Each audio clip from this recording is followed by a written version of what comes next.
What's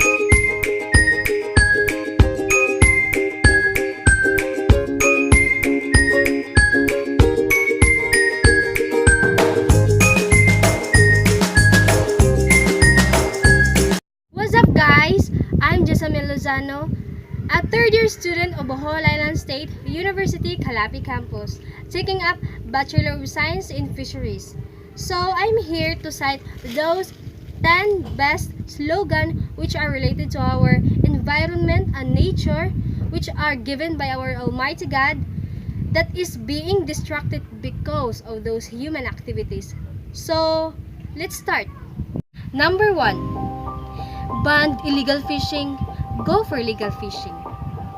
Number 2. Don't be greedy, it's time to be greeny. Number 3. At trees that stay, keep the flood away. Number 4. The ocean roar is music to the soul. Number 5. There will be more plastic than fish. Number 6. What goes in the ocean goes in you. Number 7. Be part of the solution, not part of the pollution. Number 8.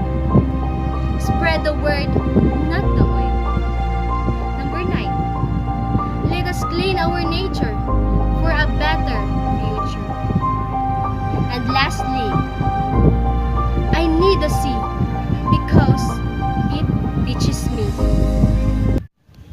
So those are the inspiring slogan that gives us a big solution to replenish the beauty of its nature, because nowadays illegal fishing, plastic, garbage is an international issue around the world, and it is an economic crime driven by a growing world demand for fish and other seafood.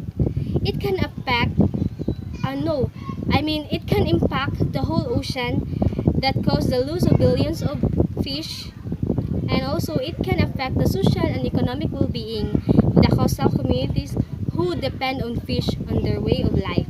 So we should stop this formation of human activities and be responsible, because we are the one who suffer the most when we are responsible for our nature.